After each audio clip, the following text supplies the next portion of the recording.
Глава Міноборони Британії прокоментував заміну Шойгу. Каже, нова маріонетка Путіна Андрій Білоусов, якого російський диктатор Путін запропонував на посаду міністра оборони замість Сергія Шойгу, є черговою маріонеткою Кремля. Про це заявив міністр оборони Великобританії Грант Шапс. Він зазначив, що Шойгу став винуватцем загибелі понад 355 тисяч своїх солдатів і масових страждань мирного населення внаслідок незаконної кампанії в Україні. Росії потрібен міністр оборони, який скасував би цю катастрофічну спадщину і поклав би край вторгненню. Але все, що вони отримують, це ще одну маріонетку Путіна, наголосив міністр. Вадим Денисенко, виконавчий директор Українського інституту майбутнього, аналізує на загал кадрові перестановки, які зараз відбуваються в Російській терористичній федерації. Зокрема, він пише, що нова система управління Росією починає набирати формалізовані контури. Тандем двох ультраяструбів Патрушева і Чемізова. Ну, Патрушева уже не знаю, чи він збитий яструб, чи ще ні, які вже домінують в ідеологічній повістці дня, максимально розширив свої повноваження у уряді, так вважає Денисенко. Відтепер креатура Сергія Чемізова Денис Мантуров стає першим віце-прем'єром і де-факто дамокловим мечем для прем'єра Мішустіна. Тут варто звернути увагу на те, як Путін не представив Мішустіна. В Думу Путін просто не пішов, а при зустрічі з прем'єром доволі сухо говорив про успіх уряду. Ну, я ще нагадаю, що тепер Борис Ковальчук, син Юрія Ковальчука, очевидно, буде очолювати Рахункову палату, а ця посада дозволятиме йому фактично тримати контроль над Мішустіним в плані аспекті економічному і контролювати потік фінансів. Бо раніше саме Мішустін відповідав за гроші, за годівничку, а тепер в нього буде контролер. А клан Ковальчуків, нагадаю, і без того є ідеологами війни, найкращими друзями бункерного, які пережили з ним коронавірус і пихали йому в голову нову переписану ними разом історію та імперські ідеї, докладали ці цеглинки, якщо в нього ще Путіна вони не склалися в хворий маразматичний імперіалістичний замок, який він зараз намагається розбудовувати, атакуючи Україну, ведучи проти нас війну і масштабуючи свою агресію. Ковальчуки і без того контролювали і політику, і культуру, і економіку, а тепер іще більше і більше. Путін явно дистанціювався від Мішустіна, пише і Денисенко, і головна причина тут, як на мене, економіка. Простими словами, погіршення життя росіян з негативними перспективами ще більшого росту цін і відставання росту зарплат. Путін розуміє, що йому потрібно буде скидати Мішустіна в середньостроковій перспективі. При цьому не варто забувати, що Мішустін єдиний з оточення Путіна, хто має хоч і умовний, але політичний рейтинг. Справа в тому, що чверть росіян хотіли би бачити його наступником. Кандидат в наступники номер 2, мер Москви Собянін, має 8-9%. Окрім першого, віце-прем'єр Чемізов залишив за собою Мінпромторг, яким до останнього керував сам Мантуров, а новим міністром стає калінінградський губернатор, висуванець Чемізова Аліханов. Важливо також те, каже Денисенко, що Чемізов отримав своє кураторство діамант з корони Міноборони, Федеральну службу по воєнно-технічному співробітництву, яка дозволить йому фактично замкнути на собі весь імпорт-експорт зброї. Щодо Миколи Патрушева, то його син пішов у віце-прем'єри, поставивши на своє місце Міністерство агропромислового комплексу свою першу заступницю. І плюс він тепер куруватиме Мінекології. Також в сферу впливів Патрушева входитиме новий міністр енергетики, а до останнього часу губернатор Кузбасу Цивільов, історично близький до Тимченка олігарха, але зараз наблизився до групи Патрушева. Але найголовніше, він чоловік племінниці Путіна.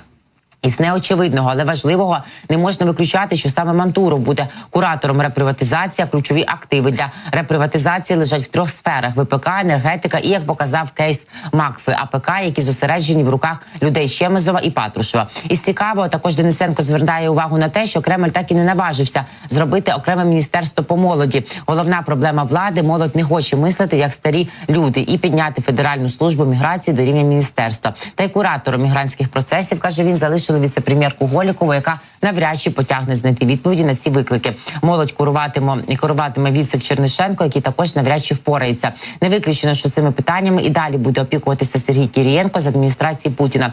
Одним словом, каже Денисенко, маємо різке посилення тандему куратора силовиків і керівника ВПК. Для нас це не найкращий сигнал, на жаль. Ну да, бачите, і призначення Білоусова, який шарить в менеджменті і в економіці, теж для нас не є найкращим сигналом, тому що саме це теж є одним із інструментів і таким монетизацією, вкладенням в Путіна в розвиток і посилення військово-промислового комплексу. Ну, тепер росіяни будуть менше їсти, а більше все вкладатиметься в ракети, які по нас запускатимуться, які вони будуть виготовляти. Але думаю, що і на це, звісно, ми знайдемо протидію проти отруту. При цьому Денисенко каже, що хотів би застерегти від списування Мішустіна з порядку денного все ж таки, тому що Путіну поки точно потрібно стравлювати Мішустіна і Мантурова, щоб ніхто не міг вивищитися і стати аж занадто сильним. Ну так, дійсно, Путіну ніколи ніхто не потрібен сильний, та й подейкую, що саме зміщення Патрушева з посади очільника СНБО їхнього також говорить про те, що Патрушев створив фактично альтернативу таку адміністрації Путіна, і тому він боявся, що є іще хтось буде сильний, і є ще хтось, хто може йому протидіяти. От якраз про ці всі кадрові перестановки, чи взагалі вони наскільки сильно для нас тут негативу, для чого Путін це робить, чи свідчить про те, що він готовий воювати до скінчення і свого віку, і тих, кого він ставить, ну а також про традиційну для його режиму практику підриву будинків. Говоримо просто зараз, як і обіцяла. Ігор Яковенко, російський опозиційний журналіст, до нас долучається. Ігор Александрович, здравствуйте, рада вас видеть. Здравствуйте, это взаимно.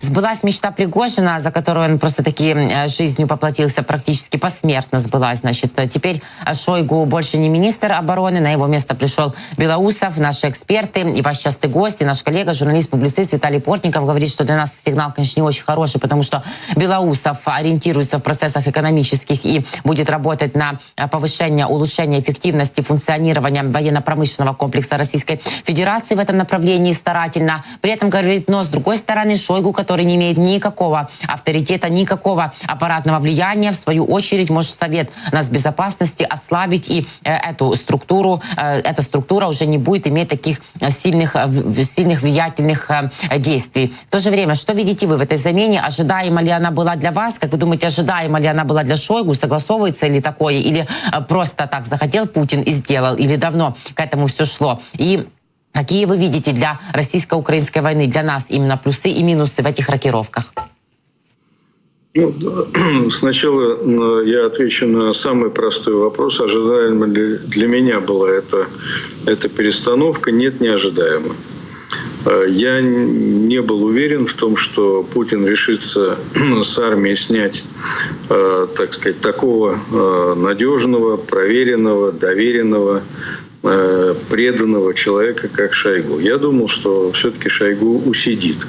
Но не усидел. Значит, вообще прогнозировать решение Путина – это достаточно такое рискованное занятие, поэтому, в общем-то, тут ничего удивительного нет. Главное, если брать мотивацию Путина, то главное, конечно, это смещение Патрушева. Потому что Патрушев за 16 лет он нагулял серьезный политический капитал. 16 лет он руководил Советом Безопасности, а это, в общем, ключевая такая политическая фигура, политическая роль. Секретарями Совета Безопасности, просто кто не помнит, напомню, что это за должность. Секретарями Совета Безопасности были генерал Лебедь в свое время, вот такая масштабная фигура, Путин, до того, как он стал премьер-министром, был секретарем Совета Безопасности. Так что эта должность такая достаточно серьезная. Когда человек сидит на этой должности 16 лет, то это означает, что он уже подобрал, так сказать, под себя все ресурсы, аппаратные ресурсы этой структуры. Поэтому, конечно, и с учетом того, что его сын Патрушева был назначен вице-премьером, то понятно, что семья Патрушева стала набирать излишне большой политический вес.